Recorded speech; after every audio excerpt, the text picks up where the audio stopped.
Hey, welcome to episode 283 of Awkwardly Awesome Podcast. I'm your host, Jason Freeman, and today's episode is called Relentless Champion. Champion. I first encountered my guest today because we were both volunteering for for for a seminar we were a part of, and my guest went above and beyond the volunteering and, and, and saw that I was new to San Diego, uncertain that I wanted things to do. So she commissioned me to write a poem for her boss at the time, and I stood up straight and said, "Oh my gosh, I have something to do that uses my talents," and and that meant so much to me and helped move me forward at a time when I was uncertain in a new place, and I mentioned this as because this is who she is. This is what she's done for not only me, but countless people through her life. She is truly amazing, and I believe you are going to be really moved and empowered by her perspective on life. So, without further ado, I'll bring her on. But first, this. Today's guest, Ann Porter.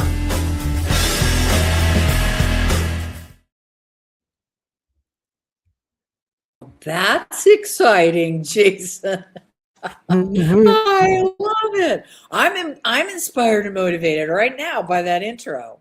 Thank you. Thank you. And it's very cool that you have done this 283 times to now. That's amazing.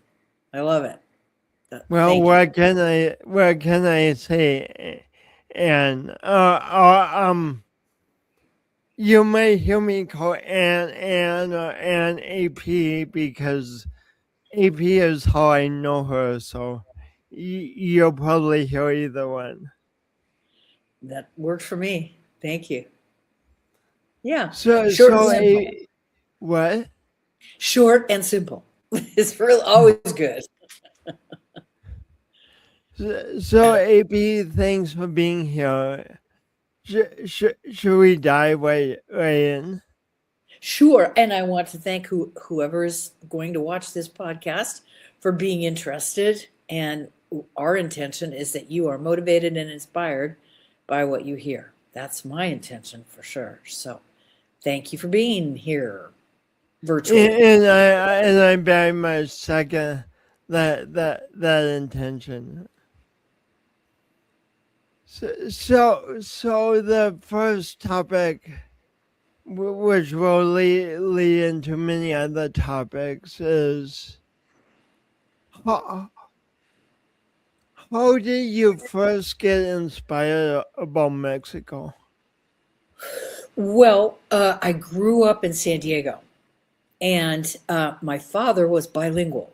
He studied Spanish extensively, and did business in Mexico. He was a customs house broker. And so I consider myself a border dog. There's a lot of us that grew up in San Diego and Southern California and went back and forth with, like, it was a fence with a gate in it when we first started going to Mexico in 1958, probably. And it was a wonderful thing. And my brother, Steve, grew up surfing on the coast. My brother, Ross, always loved to come along for the ride. Always great company. And my sister, Leslie, We had friends that had RVs, recreational vehicles down in a place called Popotla, northern Baja, basically. It was pretty much our backyard. And because my father was very familiar with cities, Ensenada, Mexicali, Tijuana, in Mexico, in Baja in particular, we grew up feeling very comfortable here. We have friends, we had family. It was a very comfortable kind of a backyard, if you will, and just stunningly beautiful. I urge everybody who's paying any attention at all to be brave and come south, because the Pacific coastline down here is astonishing. I mean, it's the natural resources, the wealth of species, birds, whales, critters in the desert. It's an astonishingly rich and beautiful place naturally to be. Anyway, to be it's really a wonderful spot. And I knew I wanted to be here when I retired. It's peaceful. The people just have so much respect and appreciation for older people. So, that's kind of a natural. It's a wonderful place to be. Now, I have a friend, I confess, who spent many years in Cuernavaca, which is a bigger city outside of Mexico City. And so when she has come to visit me from time to time, she refers to where I live in northern Baja as Mexico Light. I know. She's funny like that. And it is, it's a kind of a gentle entry point into bigger, more complicated and profoundly interesting Mexico. How many times a year would you go to Mexico as a kid? Oh, at least 2 or 3, probably 4. Just every time there was a vacation. Well, actually, let me say that a couple times a year growing up, because as we grew up, then we had access to a place at the beach in San Diego, where we would often go for vacations. But at least 2 or 3 times a year, we'd be down in Baja for sure. Yeah. So I'm hearing a little static in the background. Is there anything that's staticky? I'm not hearing anything on my end at all. Oh, cool. Okay. Just wanted to. So, I mean, like our connection to your connection to Mexico happened because your dad loved it, your mom loved it, and you went a lot of times as a kid, and then as an adult. It makes me think how often we get scared of things when we just hear a name and maybe hear some tidbits where I mean, that could be another person or a whole country. What would you say about that, about how meeting people and experiencing countries changes our perspective? Ooh, that's a good question. I do want to say that because my father was bilingual, we grew up hearing Spanish and learning Spanish. My brothers went to work with my father and learned some business Spanish. So a lot of the times our first hesitation about going someplace where we don't speak the language is the language, right? How am I going to make myself understood? Where's the bathroom? How can I ask for a drink of water, right? And because Mexico is so adjacent to the greater United States, I think people come up against that hesitation a lot of the time. But I was lucky enough to be able to hear Spanish. When I do speak to native speakers now, they say, "Oh, your Spanish is so good," and it's really not. It's really that I have a great accent because I grew up listening to my father. And they'll say, "Oh, your Spanish is so good," and then launch into some wonderful piece of information in Spanish that I can't follow because it's so rapid, and my Spanish is muy básico, as a friend of mine says. So learning Spanish and trying to speak Spanish, making the effort just makes a huge difference. I didn't feel like I needed to worry. And my friends who come to Mexico, once they have a few words under their tongue, if you will, feel a little bit more comfortable about coming to Mexico. The other thing I want to say about that is that, you and I both learned that our amygdala, our lizard brain is wired genetically to be wary of the other, something out there that might not look like me or talk like me or walk like me. So the other is always a threat, perceived initially in the first nanoseconds of recognition or of cognition as a threat.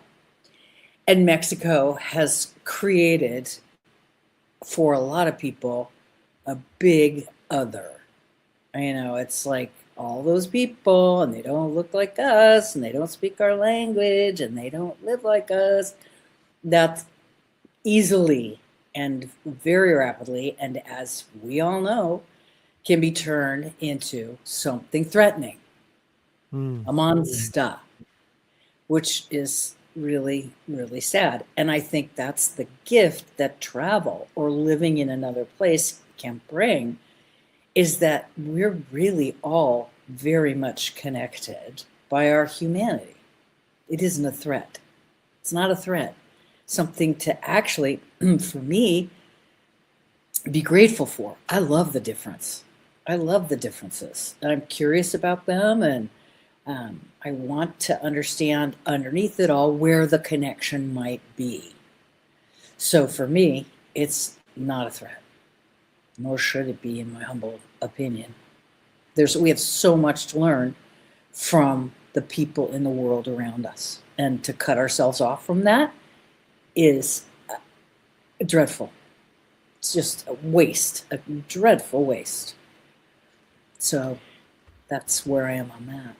Did that answer your question? Yeah, thank you. You've talked before about how when you talk to someone and start to hear their stories, and even if they're going through something challenging, it's like a vacation from your own mind. Uh-huh. Can you say more about why that feels so good to you? Sure. It's something that we learned when we did our seminar together. Is When we did and Landmark, yeah. when we did Landmark, yeah. But I need to start by saying that my father was very interested in other people, and he was curious about other people, and I think he passed that along to all of us in one way or another. He was a successful businessman, and he and my mother were big supporters of the San Diego community post-war, and they were involved. They were involved a lot in community building. And at some point, I remember, being a little kid and going, "You guys are going out again? What about, right?" Complaining because my parents were on to yet another business/social kind of event. And I said, "So why? Why do you do that?" And my father said, "Because I'm curious. I'm curious about what makes people want to be involved, what drives people to want to contribute, who they are, where they come from. I'm just curious. I want to know their stories." And I've found that as I have grown older, I am actually, most of my life, I am curious as well. Who are you out there? What do you want? What are your dreams? What do you like to do? And all of a sudden, listening and listening, learning how to listen, um, instead of superimposing my first impression on someone or something, I've learned to put that aside just for a little bit and listen to who they are, what they're saying. Um, you know, it one's first impression, I find that I can't put it aside for very long, but just that little while I put that impression aside is like a vacation. It's like, okay, I don't have to be, a friend of mine sent me a children's book just the other day called Judgy Bunny. I don't have to be a judgy bunny for just like seconds at a time. I can be out here with someone else. And it may or may not turn out to be interesting or engaging, and that's fine too. But just that little while my judgy bunny hops away is a vacation. It's a vacation. Believe me, all this it stops. You can just stop it. It's real good. What a great tale, Judgy Bunny. I know. It's so fun. It's the cutest kid's story. It turns out it's a really fun kids book. It's called Judgy Bunny for all you grandmas and grandpas out there. It's pretty fun. Speaking of your dad's curiosity, what inspired him to learn Spanish so well?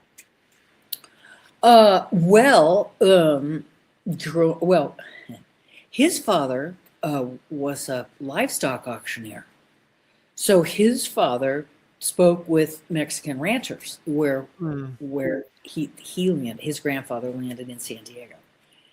And so he picked up some Spanish. So I think, I don't know. My paternal grandfather died when I was about 6, so I didn't have a chance to really spend a lot of time with him. But I believe my father and his brother heard it around the house based on my grandfather's business, right? But then my father had polio as a child, and it affected his his left leg, and his balance, consequently his motor abilities. And my paternal grandfather, wanted to make sure that he had upper arm strength so that he could compensate for this lack of balance, this challenge to my dad's mobility. So the first thing my grandfather did was give my father boxing lessons. But I think right about the second time my father got punched in the nose, he decided that was enough of that. So then my grandfather put him on a tuna boat with a bunch of Mexican and Portuguese tuna fishermen when he was 16 and 17. He went out twice. So he went out to where? He went out to he went out 2 summers, 16 and 17, as I recall. My brother Steve will correct me on all of these details, I'm sure, which I'm grateful for. So he went out fishing. So he was on a tuna boat for, a month at a time, 6 weeks at a time, with people who just spoke Mexican and Portuguese. And so he developed an interest in understanding, who the people he was with as a 17-year-old. You want to connect, really, I think, with the people around you. It's kind of a necessity, figure out what tribe you're in now, right? So that's where he developed an interest in Spanish, and started to learn it, and went to school and got a degree in it, and kept using it as he went to work. I love that story. So your dad wanted him to get upper arm strength to compensate for the effects of polio, and as a side effect of getting upper arm strength on a tuna boat, he learned Spanish, which impacted not only his life but impacts every aspect of the life you're living right now. It's amazing. Yeah, his dad wanted that for him.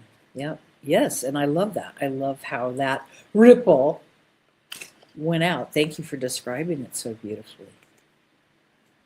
Yeah. You mentioned your dad was curious, and so they like going to parties and stuff. But how did your parents become so active as volunteers and board members in San Diego? Well, um,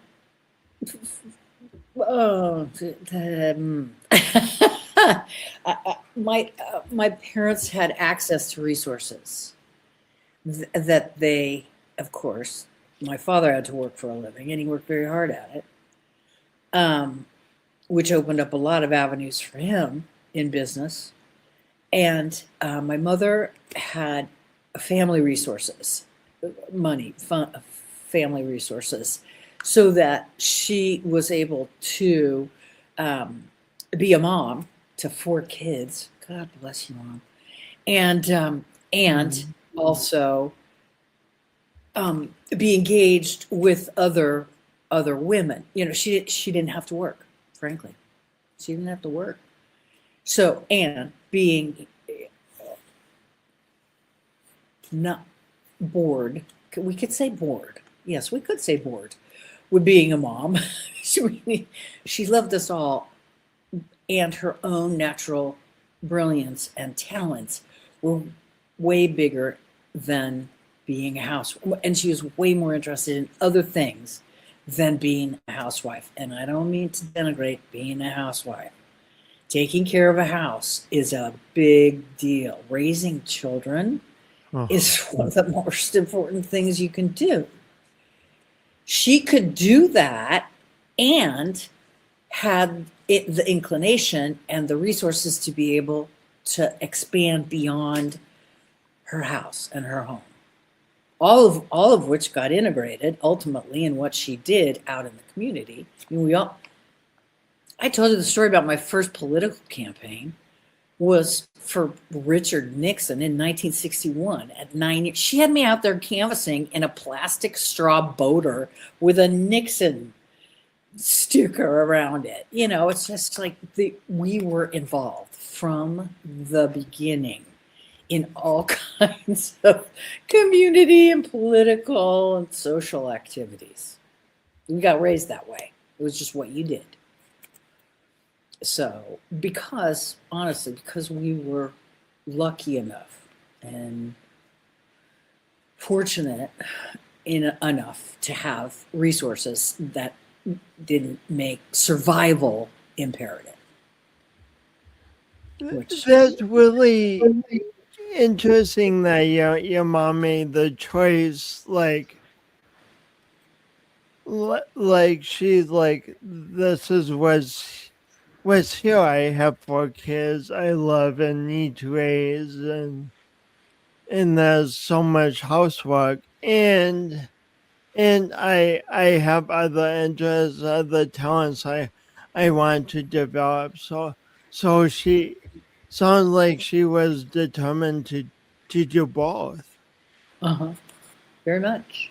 Which would be extremely challenging. Oh my gosh. How did she have enough hours in the day to do all that? I don't know. I don't know how she did it, except for, you know, and I don't mean to say except, she did it. She did it. You know, she spent a lot of time not with us, really. There were sacrifices that were made all around, and nobody minded it because she was so successful at what she was doing. You know, she was bright and fun and engaging and challenging. You know, my mother was often short-tempered, if I can say that.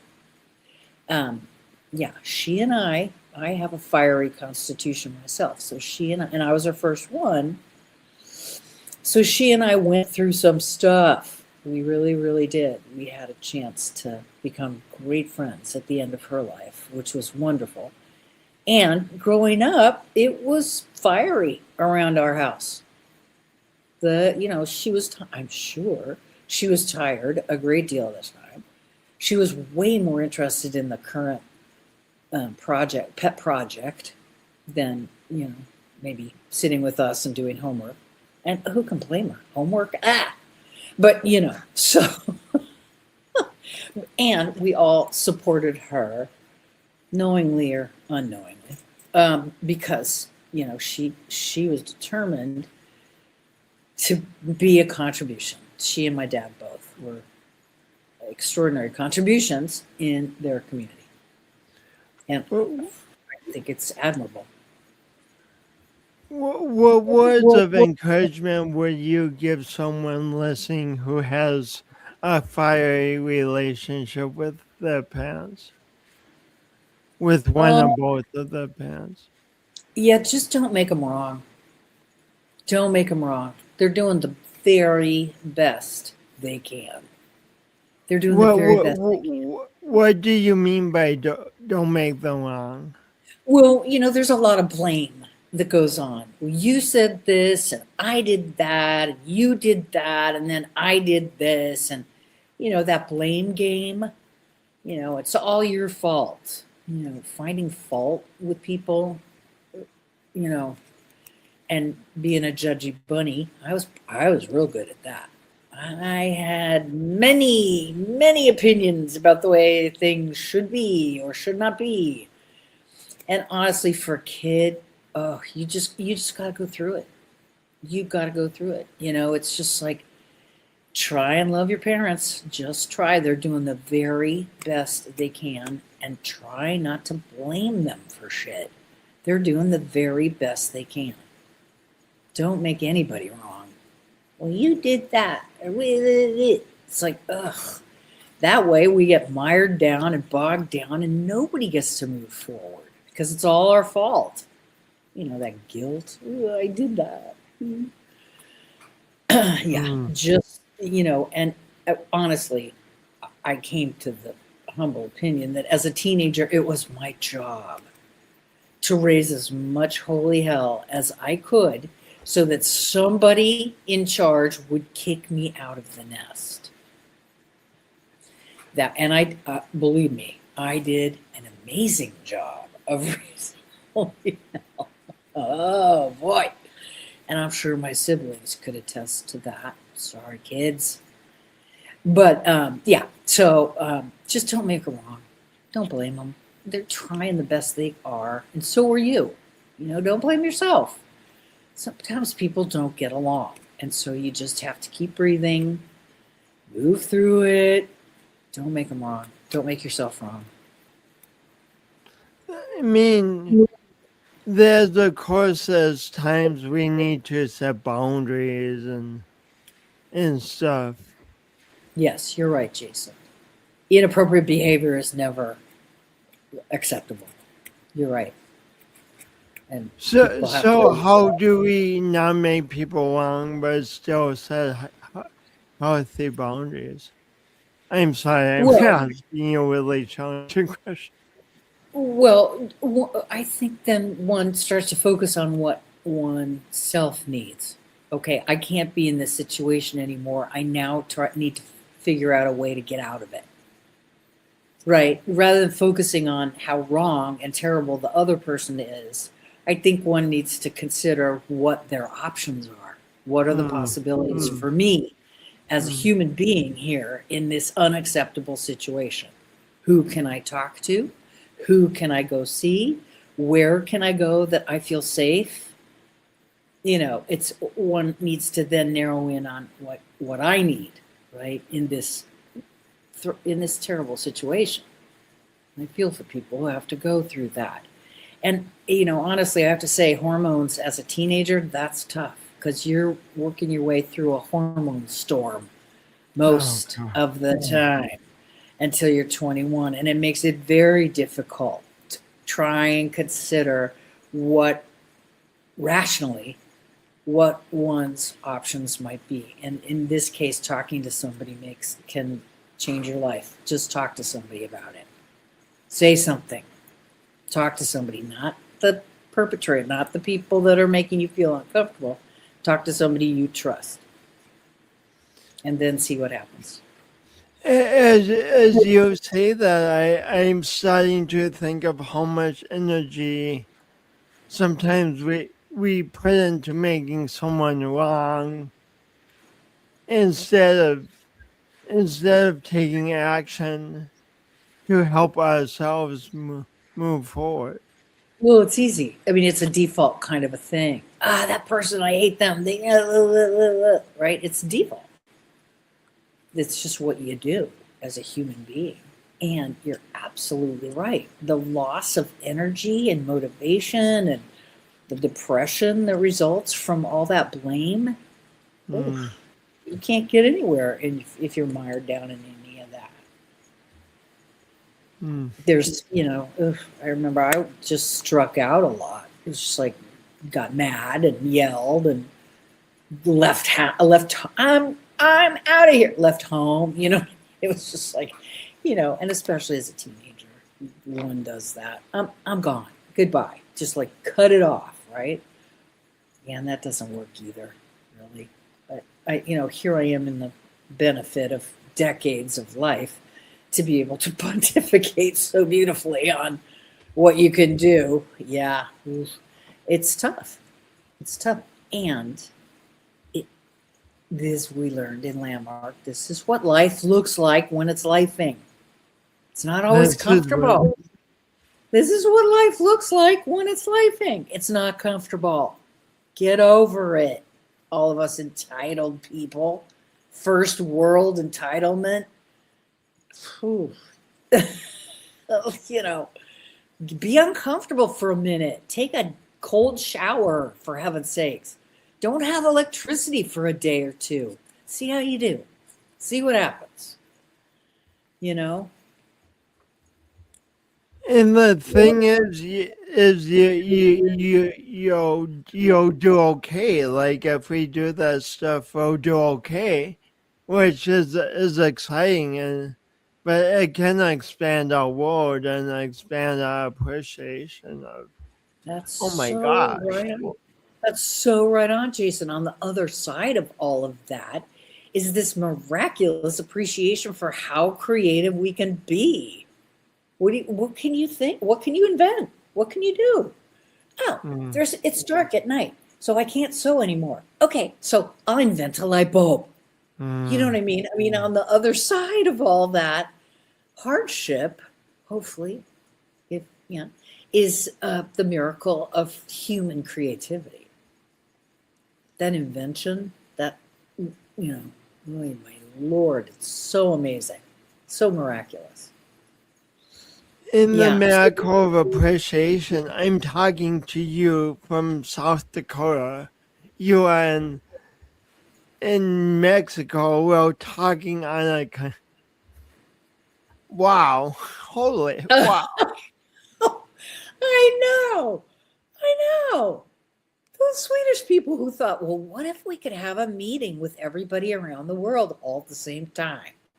So they developed Zoom. It's like, what? That's crazy. And that's a really fun thing. And I think we've addressed this, Jason. The technological achievements that happened in my grandfather's lifetime, from selling livestock to racing flivvers. This is my paternal grandfather again, although my maternal grandfather went through the same kind of span of time. There were carriages and buggies and horses in the street.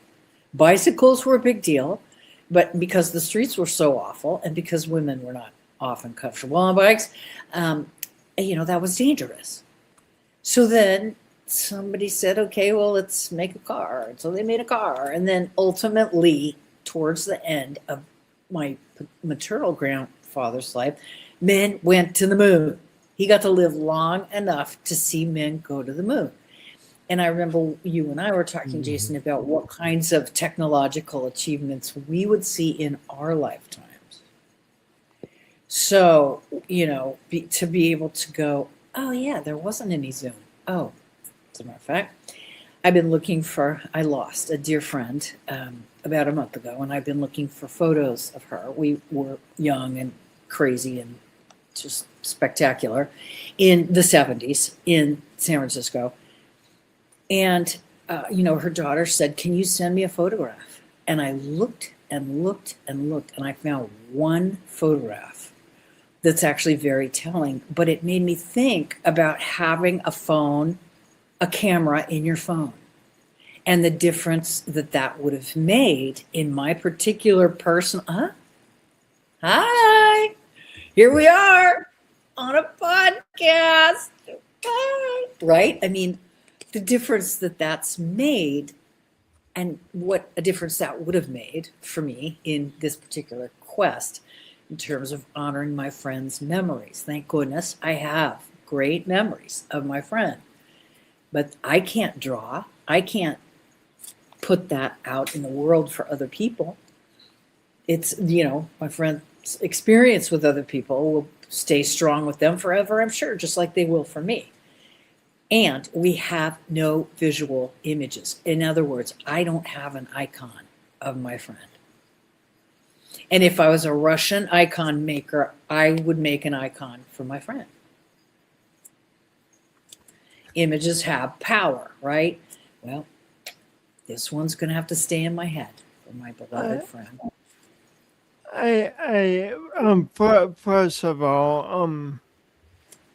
First of all, your first loss sounds really challenging. It's tough losing the people we care about. It's just tough. Yeah. Yep. It's hard. There's definitely a hole in my heart from losing my friend. Anytime we lose friends, it's painful. And then secondly, I see you, AP, like next time I talk to you, you might be like, "I'm taking a course on making Russian icons." Yeah, maybe not. I don't. My hand-eye coordination isn't quite that great, but yeah. I mean,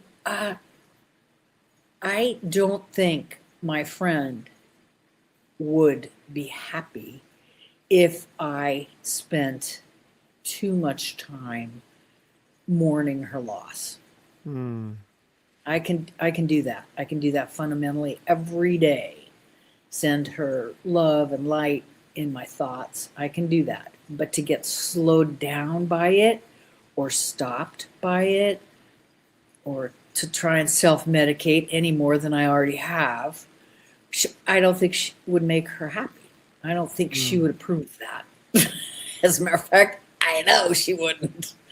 So it's, I think, important for all of us who lose people, certainly to take care of ourselves and go through whatever process we need to, and ultimately keep moving.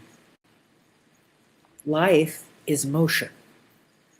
And if it stops, then something's seriously wrong, and or you're dead.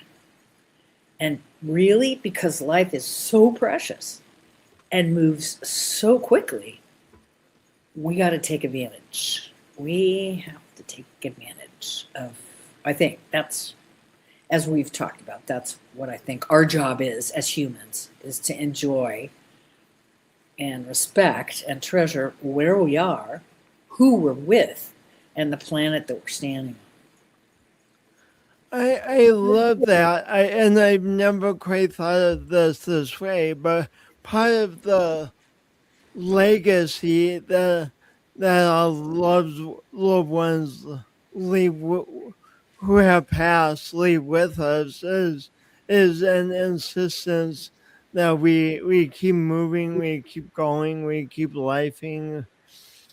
Keep lifing. Yeah, absolutely. That would be what I would want for the people I love. The only thing that bugs bugs me is that I don't know what it's like over there on the other side. And I'd really like to get a postcard a time or two. And actually, we can understand. My mother loved butterflies. So after she passed, every time I saw a butterfly, I felt like it was her somewhere in there.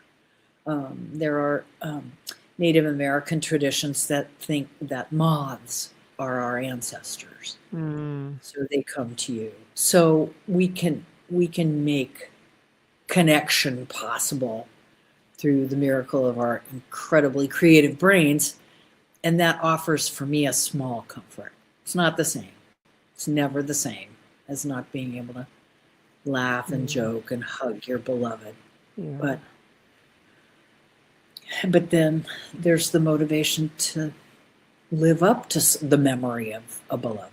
You know what I mean? It's like, okay, how can I take this love that we have had for each other out into the world? What can I make happen with that? Right? I think it's incumbent upon. I think that's a way to worship. That's a way to honor a memory.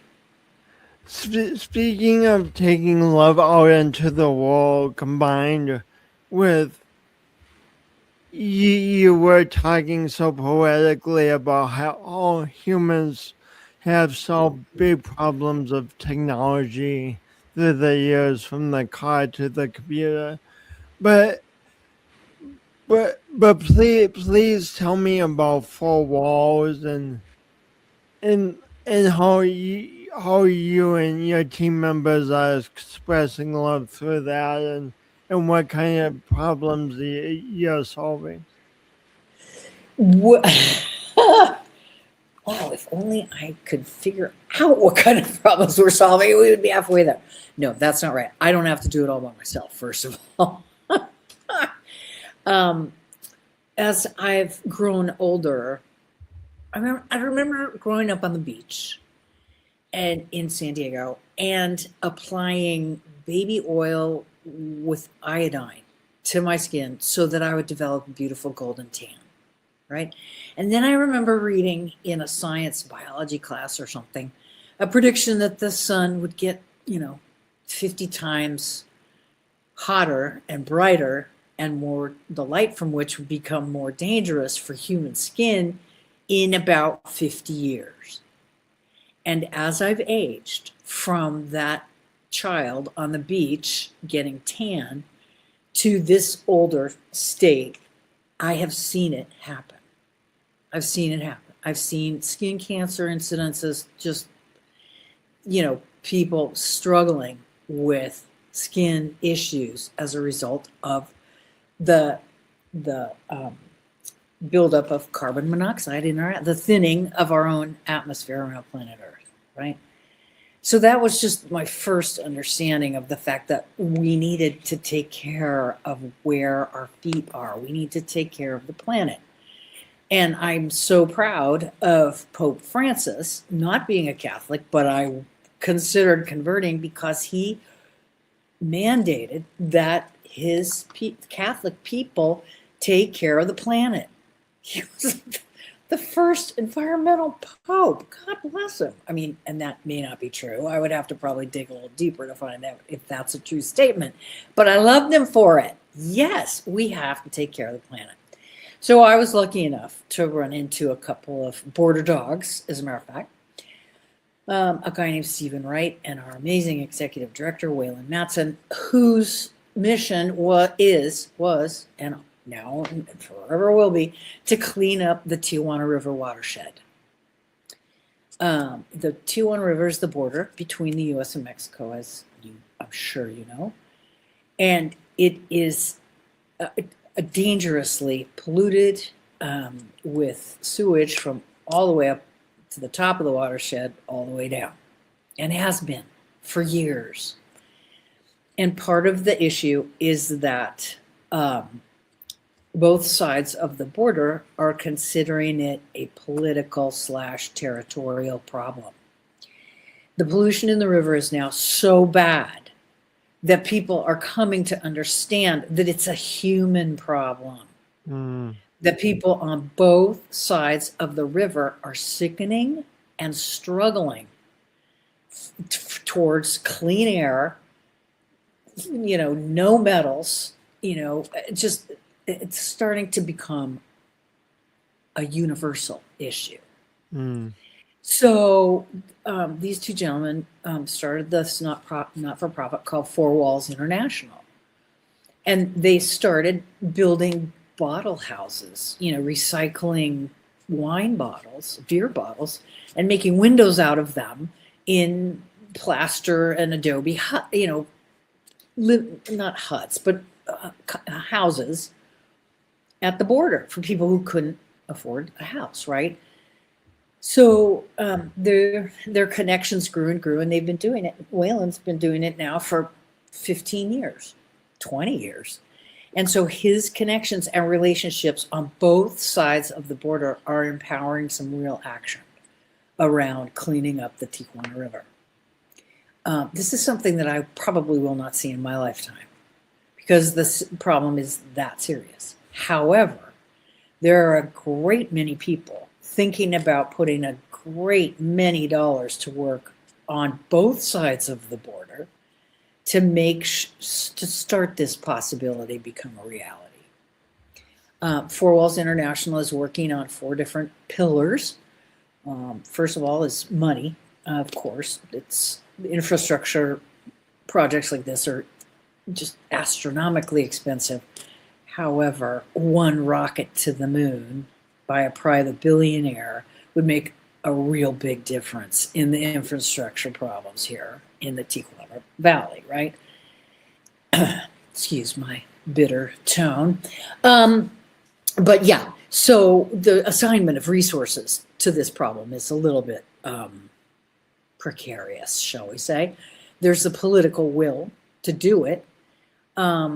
Economically, there have been computer models that indicate to environmental venture capitalists who are interested particularly in environmental ventures that there could be a return on their initial investment. It would take, I think 3 years was the last thing I heard, but it could be longer. But there is a possible return economically on investing in environmental ventures. Let's see. And so we've got political, we've got money, we've got science. We've got a great team of geology experts, oceanographic experts, scientists who, for instance, are doing, have developed a chromatic film so that film can be taken from drones that identifies different kinds of plastic in the river, falling down the watershed, falling down the cliffs, falling down the canyons. And so to be able to identify the different kinds of plastics that are coming from certain locations gives people access to stopping the outfall. Because then, of course, the thing we need is education, having people understand the impact. And it's getting pretty clear for people on both sides of the border what the impact is.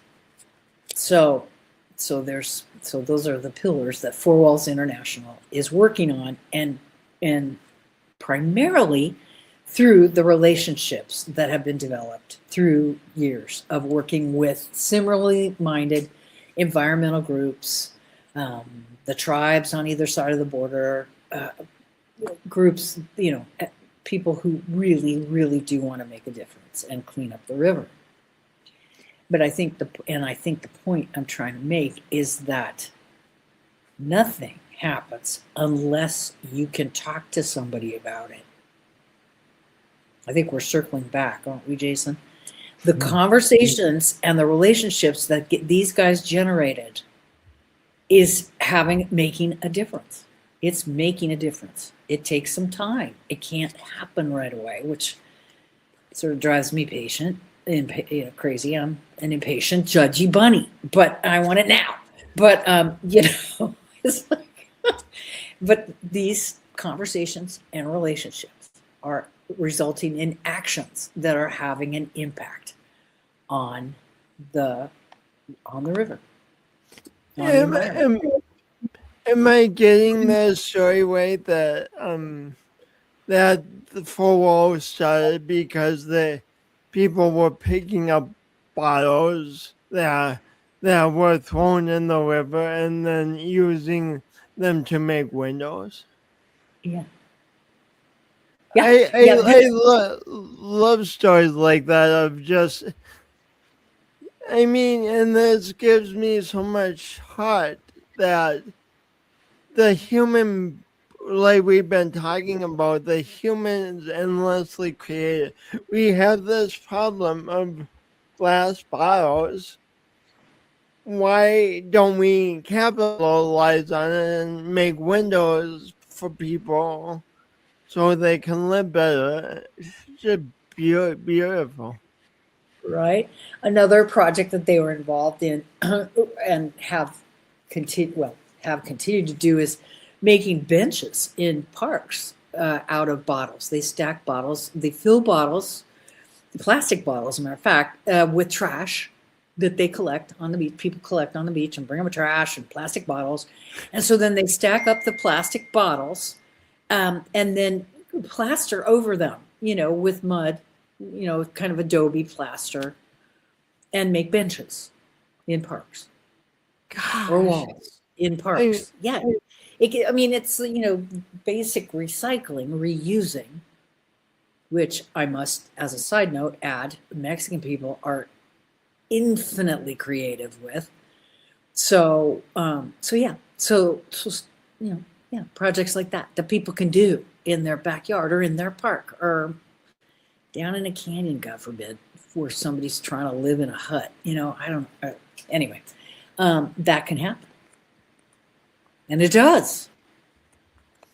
Another huge emphasis that you have is making life fun.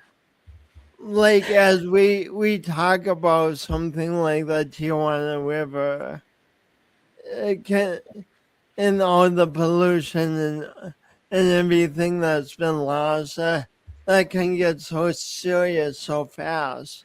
Pretty significant. Yeah. Like, how do you respect what a subject like the Tijuana River is, and respect the reality of the situation, yet still have fun? Well, I think one needs to hang on to the possibility. The Four Walls has we share a vision of a clean river and parkland and healthy environment for aquatic birds and fish and people who could actually go out surfing again at what's called the Narrows. That's the end of the Tijuana River. But the water's too polluted, so nobody can go in. They do, and they end up with skin problems. You know what I mean? It's like, so we share a vision of what is possible around the river. Trees, carbon sequestration, bioswale, cleaning the water, kids picnicking and fishing, and you could actually, maybe you don't want to eat the fish yet, but at some point you can actually fish in the river and catch yourself a dinner. You know what I mean? Those things are so inspiring. Those visions and goals. This is ultimately, like I say, this is a lifetime promise for me. It's not going to happen in my lifetime, but I have enough of a vision of how it could be that I'm willing to work on it forever. Talk to people, raise money, whatever it takes. Go down there and pick up plastic bottles. As a matter of fact, Four Walls acquired what's called a plastic granulator about 4 years ago now, I want to say. Why? You'll tell me if that's right. And you need to put clean plastic bottles, no labels, cleaned out in a plastic granulator, and it will turn them into plastic pellets. And those plastic pellets can be used to make tiles and bricks and items of usefulness for people. So the whole kind of organization of the collection process, the cleaning process, the electricity it takes to fire up the granule, What are we going to do with the product? Who's going to be interested in buying the product at the other end? That gets to be a whole sort of universe in itself. And it's so interesting and so powerful. So many people would be benefiting. Let's give that a shot, right? So it's the possibility to benefit so many, I think. The vision of people's lives being improved, health-wise, the earth being improved, it's like there could be benefits. So, and that's very motivating to me.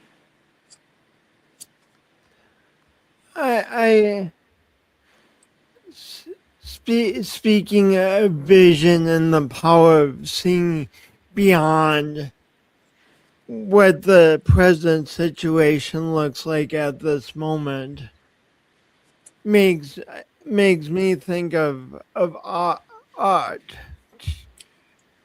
Oh gosh, we have a lot. So for us, like really briefly, what inspired you to be involved in working in various capacities in the arts your whole life? Well, I'm interested in transformation, as you may have gathered from this conversation. I'm interested in changing things. I'm interested in transformation. And one of my early and most powerful experiences around transformation was seeing an art show, an art exhibition in San Diego at the Museum of Art by an artist named Joseph Cornell. And Joseph Cornell, I won't go into it in the interest of time, but is just a fascinating and inspiring artist. He's one of my favorites of all time. But I remember going into the museum and walking through this, his work and his life, basically based on the didactic materials around the exhibition, and walking out the door of the museum, and the world looked different. The world looked different. The trees were different. I saw different shapes in them. The colors were brighter, the shadows, the shades. The world looked different. And that was a profound experience for me in the power of that art has to transform how we see the world, how we deal with the world, right? Wow. So for me, so I've been chasing that basically for the rest of my life. When I'm not doing so much. Speaking of art and chasing that, you in the last few years you've taken up poetry, and yes, and I would love if you just would say a few words about what you love about writing poetry, and maybe read a poem for us. Oh, aren't you nice, Jason? All right, well, let me see if I can pull up a poem. Again, when we say art, a lot of times we just mean the visual arts. I find that theater, poetry, reading will have the same impact on how we see the world or deal with the world. That painting and sculpture does, performance art. So poetry for me, I've always basically been a writer in there somewhere, but it's just lately that I have the time, and I have found also that I really enjoy doing creative work with other people in a group. And so I was lucky enough, my dear friend Maria created this writer's circle where we meet once a week and sit down and write.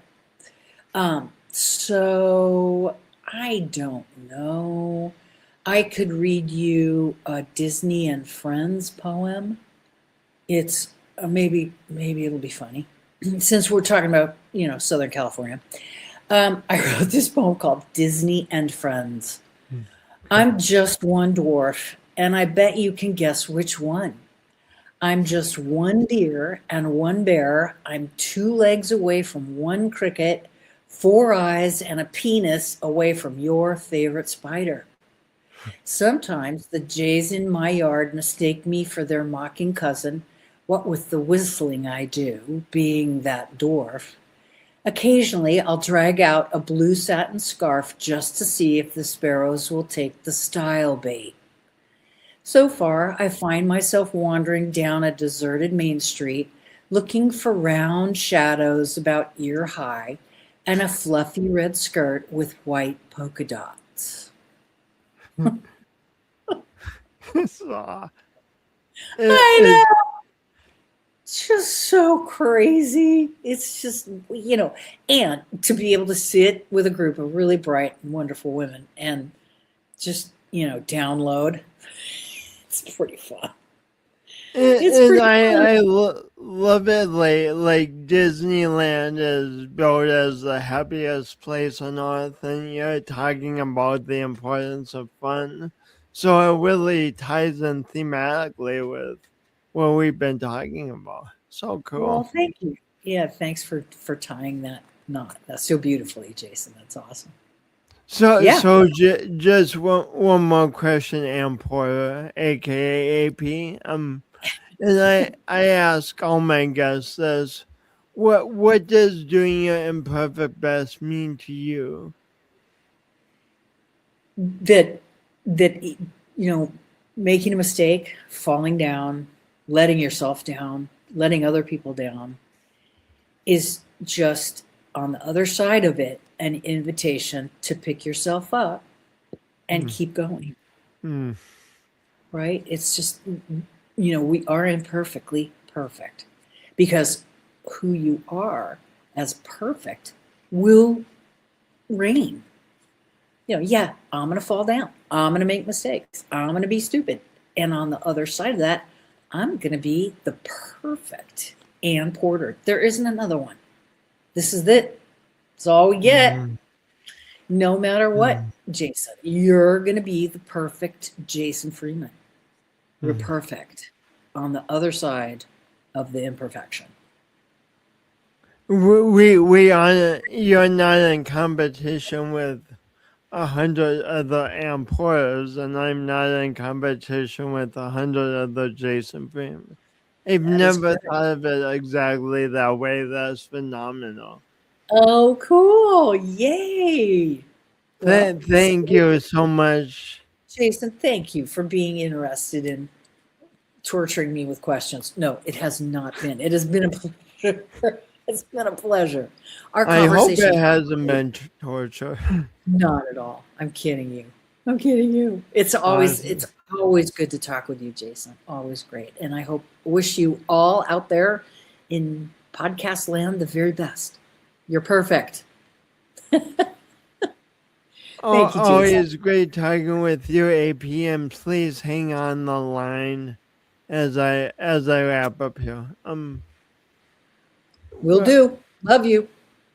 yeah, love you too. And speaking of love, don't you all love listening to a AP? I feel encouraged and inspired and like I can see the world just a little differently and a little more optimistic and empowered light. Wow. That's great. Well, That's and thanks for all tuning in, and tune in next week for another awkwardly awesome podcast. Or if you're watching this 1,000 years from now, you'll probably have to watch reruns because I won't be doing this by then. I'll be permanently retired in 1,000 years. In any case, thanks for being here. Thanks for tuning in, and remember to smile. That's right. Keep smiling.